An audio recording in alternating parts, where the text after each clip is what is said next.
Many of the leaders of the Chinese Revolution of 1911, including Sun Yat-sen, were from southern China.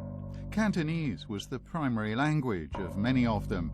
Despite that, according to mainland scholars, the decision to make Putonghua the national language was finalized by the Pronunciation Unification Council set up in 1913. However, Cantonese has long been the dominant spoken language in Hong Kong and southern China. During the 1940s and 1950s, the territory's new immigrants escaping the Communist Revolution spoke a variety of dialects, including Putonghua, Shanghainese, Hakka, Chiuchao, and Cantonese. The colonial government decided to use Cantonese as the common spoken language when communicating to local people. After the 1967 disturbances, the government introduced a policy that Cantonese and English would be the official spoken languages in primary and secondary schools. Radio stations began broadcasting in Cantonese and English only. According to current figures, around 90% of Hong Kong people are Cantonese speakers.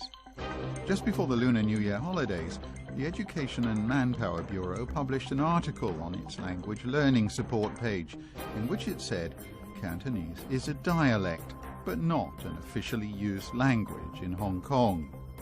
The statement sparked a new wave of controversy and concern regarding Hong Kong's identity.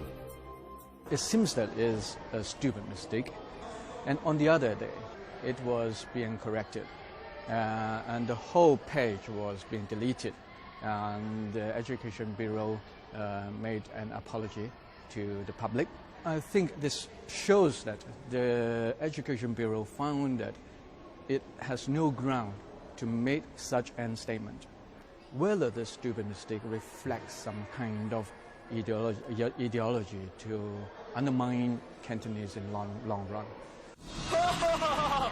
我想要用粤语一统天下，最恨普通话了。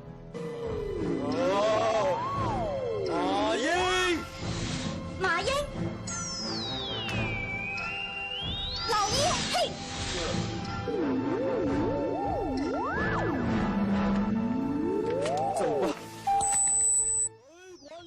On social media and elsewhere on the internet, commentators have picked up on a clip of a program produced for the Education and Manpower Bureau that many view as the most unsubtle propaganda, and which they worry points to a desire to denigrate Cantonese usage.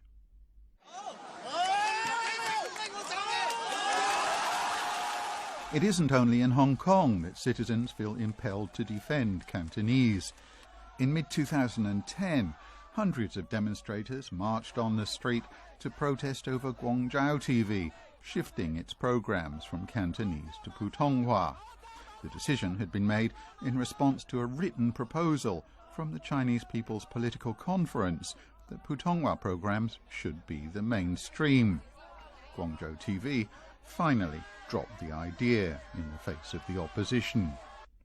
For Hong Kongers, Cantonese, like the use of complex Chinese characters in writing, is more than a dialect or a language. It's also a symbol of self-identity.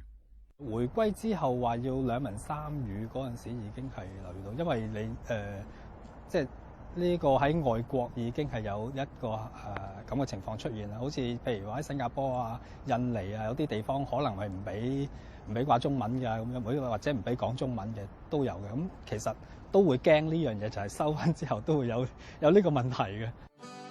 Academic and writer Xu Xi also believes that Cantonese has considerable historical value and should be preserved instead of dismissed. It's full of puns. It's cheeky. It's naughty. It's not afraid of authority in its way. It's sort of defiant of authority.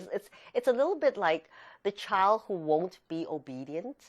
And I think there is something about the human spirit in Cantonese that comes out in the language, very much so. Well, with us in the studio is Ben Ao-Yung of the Chinese University of Hong Kong. In the film that we've just been looking at, we always talk about Cantonese as being a dialect, but in fact, many people argue that it's not a dialect, it's a language in its own right. Where do you stand on that? When we say Cantonese is a language, we just from the linguistic point of view, that is, all languages are equal. Cantonese, Putonghua, Shanghaiwa are equal.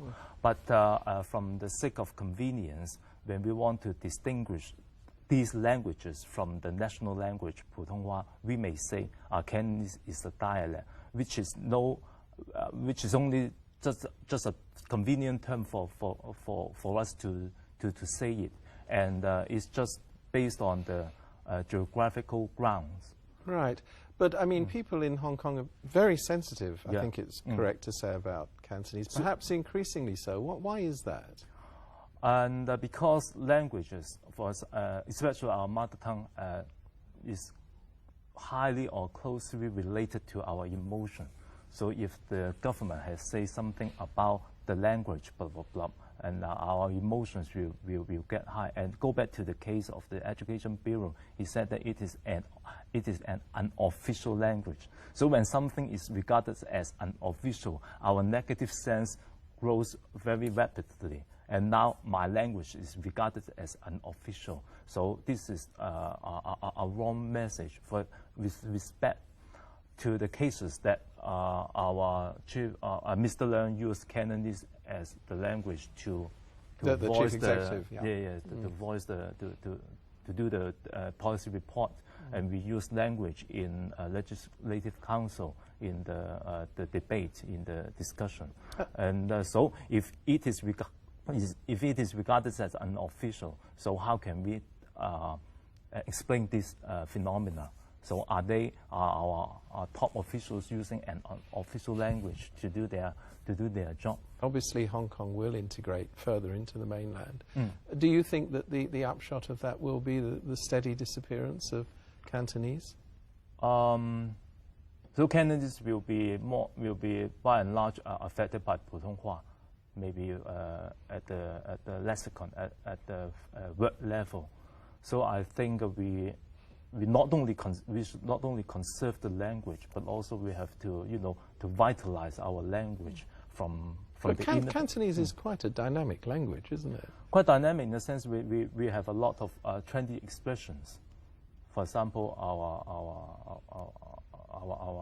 the previous CEO, Mr. Zhang, used hair. Hair means to have a leisure way to do something. So this is quite iconic to Cantonese. But I'm just wondering, if you look across the border at Guangdong province, where obviously the majority of people are Cantonese speakers, do you think that shows that the language is under threat of disappearing? How should I put it? Because I have been to Cantonese last month and visited their Canton radio, and out of 9 channels, they use 7 channels to use Cantonese to do the media, and I think they protect or they conserve the language out of more strong awareness. And that's on the mainland. That's very interesting. Yeah. So yeah. Well, we're out of time, but thank you very much indeed. Okay.